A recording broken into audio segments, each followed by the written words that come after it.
Magandang hapon. Mabibilis na balita kasabay ng uwian, hapunan at pahinga. Mga up-to-date na balita ngayong araw ng Biyernes. Garantisadong mabilis lang to.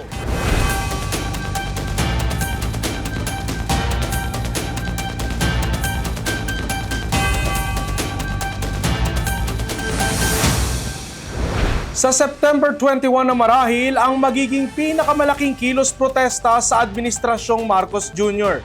Binubuo ito ng iba't ibang sektor, grupo, koalisyon at kilusan.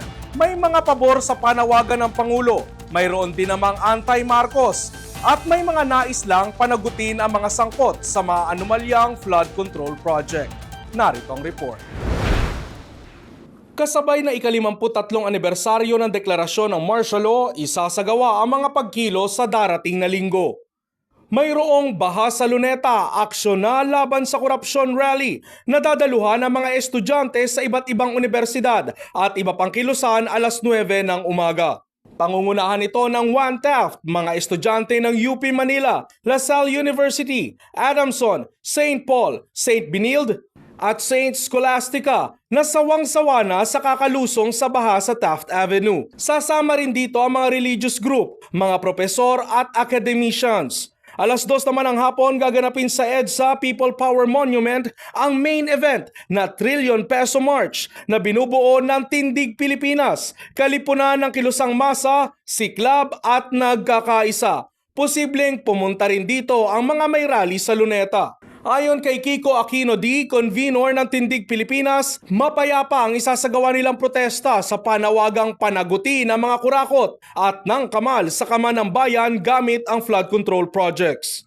Nagkasundo na ang Trillion Peso March at ang kapulisan para sa isang mapayapang protesta sa People Power Monument. Magsasagawa din ng rally ang mga pro-Duterte at anti-Marcos. Ikakasa ng hakbang ng maisog ang Save the Philippines March Rally sa Liwasang Bonifacio sa Maynila.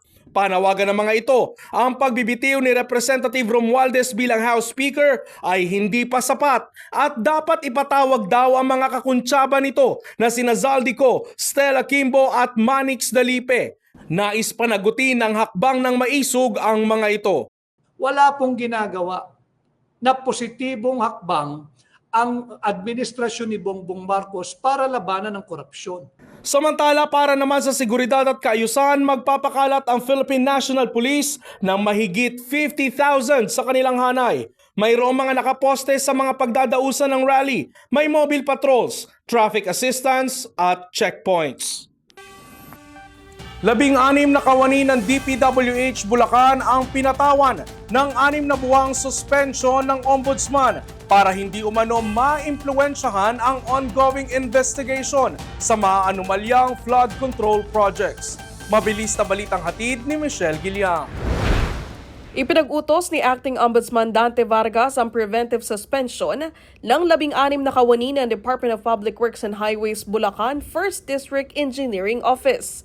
Ang kautusan na may petsang September 17, 2025 ay kasunod ng pagsasampa ng kasong kriminal laban sa ilang empleyado ng ahensya at fraud audit reports kaugnay ng mga umunoy ghost at substandard projects sa nasabing distrito. Ayon sa Office of the Ombudsman, layo ng suspensyon na maiwasang maimpluwensyahan ng mga sumusunod na tauhan ng gumugulong na investigasyon. Dahil sa kautusan mula Ombudsman, agad na nagbaba ng memorandum si DPWH Secretary Vince Dizon para may patupad agad ng District Office ang 6 na buwang suspensyong walang sweldo. Inatasan sa memo si Regional Office No. 3 Director Roseller Tolentino na agad ipatupad ang kautusan sa pamamagitan ng pagsisilbi ng kopya ng suspension order sa loob ng 48 hours mula sa pagkakatanggap nito. Samantala, ipanahayag ni Senate Blue Ribbon Committee Chairman Panfilo Lacson na posibleng maging state witness sa kaso ng mga ghost infrastructure projects sa Bulacan ang may-ari ng Sims Construction Trading na si Sally Santos. Sa pagdinig sa Senado, sinabi ni Santos na nakapag-deliver siya ng pera kay former DPWH 1st Engineering District Assistant Engineer Bryce Hernandez ng 3 beses sa magkakaibang halaga.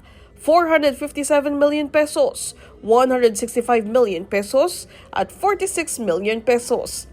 Ang mga halaga raw na ito ay bayad ni Santos kay Hernandez para sa mga proyekto noong si Hernandez pa ang Officer in Charge District Engineer ng DPWH 1st Engineering District ng Bulacan. Patuloy pang iniimbestigahan sa Senado kung bakit daan-daang milyong piso ang ibinibayad ng mga kontraktor tulad ni Santos sa mga opisyal ng 1st Engineering District ng DPWH sa Bulacan. Kahapon, personal na nag-inspeksyon ng Independent Commission for Infrastructure o ICI kasama si Quezon City Mayor Joy Belmonte ang ilan sa mga maanumalyang DPWH flood control project sa lungsod. Kabilang dito ang structure sa Kulyat Creek na itinayo sa isa pang riprap, Mariblo Pumping Station na naka-obstruct sa daluyan ng tubig, drainage system sa Barangay Tatalon at flood mitigation project sa kahabaan ng San Juan River. Hindi naman nagpaunlak ng panayam sa media ang mga miyembro ng ICI matapos ang kanilang inspeksyon. Nangako si Mayor Belmonte na makikipagtulungan ang Quezon City Government sa ICI para mapanagod ang mga sangkot sa mga maanumalyang proyekto. Michelle Giliang para sa All TV News, Channel 2. Sa ating ulat panahon, bumilis ng kaunti ang paggalaw ni Bagyong Nando sa loob ng Philippine Area of Responsibility at posible pang itaas ang Tropical Wind Cyclone Signal number 1 bukas sa ilang bahagi ng Northern Luzon. Huling namatahan si Bagyong Nando, 1,005 kilometers silangan ng gitnang Luzon. May taglay na lakas ng hangin na 75 kilometers per hour at pagbugsong 90 kilometers per hour. Kumikilos ang bagyo pakanluran sa bilis na 20 kilometers per hour. Sa projection ng Pag-asa, nasa Apari, Cagayan ang sentro ni Bagyong Nando sa linggo at maaaring maging super typhoon category sa Lunes. Sa rainfall outlook ng Weather Bureau, maaaring makaranas ng matinding pag-ulan ang ilang lugar sa Luzon. Posible na simula po bukas or sa linggo ay makaranas na ng mga matitinding pag-ulan yung ilang bahagi ng ating bansa. Particular na yung mga lalawigan sa eastern section ng Luzon, ng Visayas dahil sa papalapit na bagyong Sinando, habang yung mga lalawigan naman sa kanlurang bahagi ng gitna at ng katimugang Luzon at ng Visayas dahil sa posibleng enhancement ng habagat nitong bagyong Sinando. Pinakaba ng Alas Pilipinas ang world's number 15 na Iran sa 2025 International Volleyball Federation Men's World Championship. Kinapos man ang Alas Pilipinas, maganda namang experience ito para sa kupunan. Mabilis na balitang hatid ni Enzo Laca. Nagpalitan ng set ang dalawang koponan para makapasok sa round of 16. Sa fifth set, pinakita ng mga Pinoy ang kanilang alas sa laban, pero nanaig ang mas experienced na Iran sa world stage. Biguman sa laban ay proud na proud si Coach Angiolino Frigoni sa pinakita ng Alas Pilipinas. I am very proud. I am very proud because we improved a lot. We show that we can play a good volleyball. I think that we play with skills, with power, with heart, with mind. I am happy for it. Magandang experience naman ito para kina Mark Espejo at Brian Bagunas na makalaro sa ganitong level ng kompetisyon. Ating mag-shape po kasi hindi naman po namin i-expect. Hindi po namin i-expect na tayo sa ganito kalayo. Pero nanalo po ng isang game tapos playing against Iran po na top level na volleyball. Tapos nakasabay parang ayun po, nakaka-proud lang po. Pero yun, masaya pa rin po kami na nag-give part po kami ng World Championship. Hindi ganun kadali talaga yung ganitong klaseng level ng tournament.